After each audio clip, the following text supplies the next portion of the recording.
morning children. Welcome back to English Honeycomb classes children.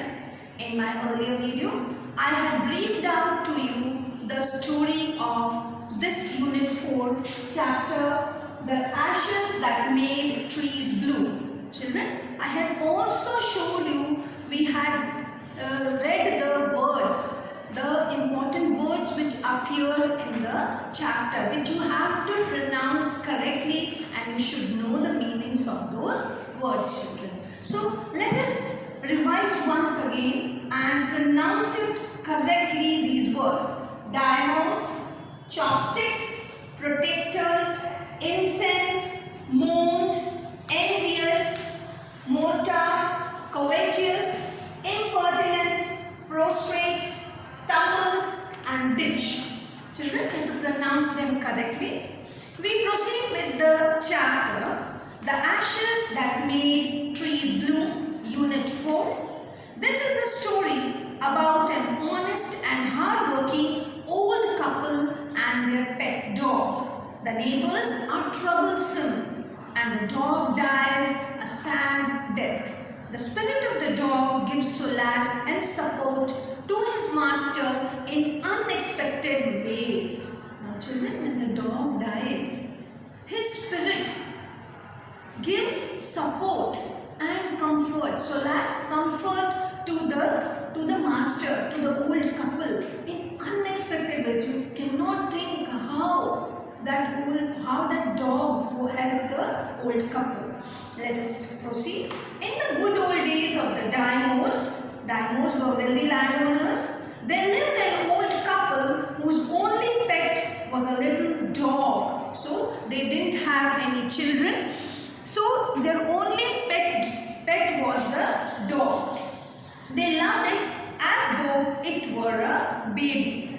The old dame, that is the old woman, made it a cushion of blue crepe, and at mealtime, Muko, that is the name of the pet dog, for that was its name, would sit on it as snug as any cat. Snug being a comfortable position on the cushion. So, the kind people fed the pet with tidbits of fish from their own chopsticks and all the boiled rice it wanted. So, whatever the old couple ate, they used to give it to the dog, their pet dog. Right, children? Thus treated the dumb creature, loved its protectors like a being with a soul. So they treated the dog as if it was a living being and it was a family member of their house. The old man, being a rice farmer, he cultivated rice in the field, went daily with a hoe or spade into the fields, working hard from morning until Tentosama, as the sun is called. So in the Japanese language, what is the sun called? By which name? Tentosama. Had gone down behind the hills. Every day the dog followed him to work, never harming the white heron that walked in the footsteps of the old man to pick up the worms. So when the old man used to go to the field, the white heron used to come in its way, but the dog did not harm the heron as he was coming in the way of his master. For the old fellow was patient and kind to everything that had life and often turned up to a sword on purpose to give food to the birds. So even the master used to give the food to the birds, little birds on the way while going to the field. One day the dog came running to him, putting his paws against his legs and motioning with his head to some spot behind. And he was showing, you can see in the picture children, see the dog has come running to his master. This is the master and he wanted to tell him that I will show you some place, motioning, showing the direction to go. The old man at first thought his pet was only playing and did not mind it. But the dog kept on winning, kept on running around him and to and fro for some minutes. Then the old man followed the dog a few yards to a place where the animal began a lively scratching. He made the sign of scratching to dig, thinking it was possibly a buried bone or bit of fish. So the master thinks that he might have seen a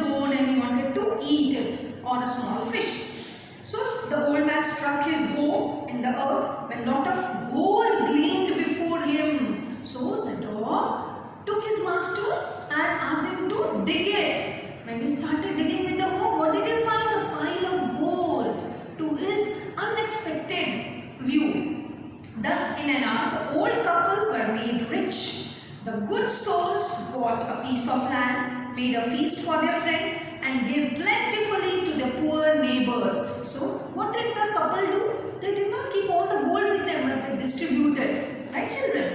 As for the dog, they petted him till they nearly smothered him with kindness. Smothered, fully completed with kindness. Now, in the same village, there lived a wicked old man and his wife. Now, the neighbors were jealous. All the people in the village, they knew about this story. So, what did they do? Not a bit sensitive and kind, who had always kicked and scolded all dogs whenever any passed their house. So, all the other neighbors, they used to kick the dogs. They did not used to feed the dogs. They were unkind, cruel to those dumb creatures. It was only this couple in the village that they were kind to the dumb creatures, the animals. Right, children? So, hearing of their neighbor's good luck, they coaxed the dog into their garden. Coaxed and persuaded him to his garden and set before him bits of fish and other dainties, that is, this tasty food, hoping he would find treasure for them also. So, they felt that the dog would also take them, lead them to the same place and give them a wealthy treasure. But the dog, being afraid of the cruel pair, would neither eat nor move. But to their surprise, the dog didn't eat anything, whatever those neighbors gave, the cruel and the wicked neighbors. Then they dragged him out of doors, taking a spade and hoe with them. No sooner had the dog got near a pine tree growing in the garden than he began to paw and scratch the ground, as if a mighty treasure lay beneath. "Quick, wife, hand me the spade and hoe," cried the greedy old fool as he danced with joy. So the dog motioned there. He showed the direction. He scratched it. Then the covetous old fellow with a spade and the old crone with a hoe began to dig. But there was nothing but a dead kitten, the smell of which made them drop their tools and shut their noses and run away from there. Furious at the dog, the old man kicked and beat him to death. So the old man, what did he do? Beat him to death, and the old woman finished the work by nearly chopping off his head with a sharp hoe. You know, the spade and the hoe, which is very pointed, and they finished the dog. That means that cruel, wicked neighbors, when they didn't find the treasure, they killed the dog. Then they flung him into the hole and heaped the earth over his carcass. Carcass is dead body. So what did they do?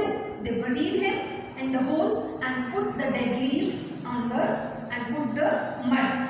The owner of the dog heard of the death of his pet and, mourning for him as if he had been his own child, went at night under the pine tree. So he went there under the pine tree. He set up some bamboo tubes in the ground, and such as are used before tombs, in which he put fresh flowers. Then he laid a cup of water and a tray of food on the grave and burned several costly sticks of incense. What is sticks of incense? You know what is the agarbatti, जिसको हम जलाते हैं, उससे पूरी खुशबू निकलती है. So with very proper rituals and rites, he was performing the last rites of his pet dog. Right, children? Then he mourned a great while over his pet, called him many dear names as if he were alive. That night, the spirit of the dog appeared to him in a dream and said, "Cut down the pine tree over my grave and make from it a mortar for a rice pastry and a milk for your bean sauce." So the dog came to his dream, and what did he say? That you dig the tree near my grave and make from it a mortar for your rice pastry, mortar, a bowl, and milk for your bean sauce. So the old man chopped down the tree and cut out the middle of the trunk, a section about 2 feet long. With great labor, partly by fire, partly by the chisel, he scraped out a hollow place as big as a small bowl. He then made a long-handled hammer of wood, such as is used for pounding rice, crushing. When new Christmas time grew near, he wished to make some rice pastry. When the rice was all boiled, Granny put it into the mortar. The old man lifted his hammer to pound the mass into dough, and the blows fell heavy and fast till the pastry was all ready for baking. So they made it into a dough, जिसको हम आटा बोलते हैं. उसका rice का piece उसको कूट के क्रश करके उसको फिर पेस्ट बना दिया to make it into a dough, and they wanted to put it in the oven for baking. Suddenly the whole mass turned into a heap of gold coins. To their surprise, what happened? All the pounded rice turned into a heap of gold coins. The old woman took the handle and filling it with beans began to grind. The gold dropped like rain. और जैसे ही वो sauce बनाना चाह रहे थे, what happened? Gold coins were dropping like rain. Meanwhile, the envious, the hatred neighbor peeped in at the window when the boiled beans were being ground. "Goody me!" cried the old hag, the old woman, as she saw each dripping of sauce turning into yellow gold. वो जो पूरी sauce बनाने के लिए रखा था, was turning into gold. Until into a few minutes, the tub under the mill was full of shining mass of gold. So it had completed into a shining mass of gold. So the old couple were rich again. The next day, the stingy and wicked neighbor came and borrowed the mortar and the magic mill. So again, they borrowed all the things from the neighbor. Still more angry at this, they chopped the mill into pieces to use as firewood. So when they felt that they did not get everything what the old couple got, they again pounded that mortar and the bowl. Now, children, we have the comprehension check on page number that is 60. So I will be sending the PDF of this comprehension check. Let us move further. Not long after that, the good old man dreamed again. The spirit of the dog spoke to him, telling him how the wicked people had burned the mill made from the pine tree. Again the dog came to the old man's dream and he told him all about what the neighbors had done. "Take the ashes of the mill, sprinkle them on the withered trees, and they will bloom again," said the dog spirit. The old man awoke and went at once to his wicked neighbor's house. When he found the miserable old pair sitting at the edge of their square fireplace in the middle of the floor, smoking and spinning. From the time to time, they warmed their hands and feet with blaze from seeing bits of mill, while behind them they lay a pile of the broken pieces. The good old man humbly asked for the ashes, though the covetous couple turned up their noses at him and scolded him as if he were a thief. They let him fill his basket with the ashes. So they allowed him to fill the basket with the ashes. On coming home, the old man took his wife into the garden. It being winter, their favorite cherry tree was bare. You can see in the picture, there are no cherries on the tree. It had become bare, empty. So he sprinkled a pinch of ashes on it, and lo, it sprouted blossoms until it became a cloud of pink blooms which perfumed the air. The news of this filled the village. Again, what happened? They became rich. Their blossoms, the trees started to blossom. That means those ashes were magic. The covetous couple also heard the story and gathering up the remaining ashes of the mill, kept them to make withered trees blossom. The kind old man, hearing that his lord, the dynamo, was to pass along the high road near the village, set out to see him. Taking his basket of ashes, as the train approached, he climbed up into an old withered cherry tree that stood by the wayside. So he took those ashes and he wanted to go near the cherry tree as the old couple had done.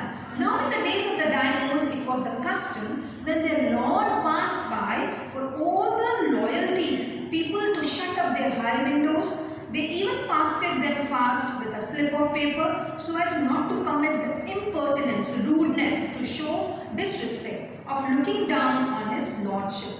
All the people along the road would fall upon their hands and knees and remain prostrate. What is the meaning of prostrate? To sleep down. down and hold our hands in the respect to the landlord. The procession was passing. Suddenly the leader of the van caught sight of the aged man up in the tree. He was about to call out to him in an angry tone, but seeing he was such an old fellow, he pretended not to notice him and passed him by. So when the daimyo's palanquin, the procession, drew near, the old man, taking a pinch of ashes from his basket, scattered it over the tree. In a moment, it burst into blossoms. The delighted daimyo ordered the train to be stopped and got out to see the wonder. Calling the old man to him, he thanked him and ordered presents of silk robes, sponge cake, fans and other rewards to be given him. He even invited him to his castle, to his palace. So the old man went gleefully home to share his joy with his dear old wife. But when the greedy neighbor heard of it, he took some of the magic ashes and went out on the highway. There he waited until a daimyo's train came along, and instead of kneeling down like the crowd, he climbed a withered cherry tree. When the daimyo himself was almost directly under him, he threw a handful of ashes over the tree, which did not change a particle. The wind flew the fine dust in the noses and eyes of the daimyo and his wife. Such sneezing and choking of the throat that spoiled all the pomp and dignity of the procession. All the people in the procession were faced with such difficulties of sneezing and choking up of the throat. The man whose business it was to cry, "Get down on your knees," seized the old fool by the collar, dragged him from the tree and tumbled him down and his ash basket into the ditch, into the hole by the road.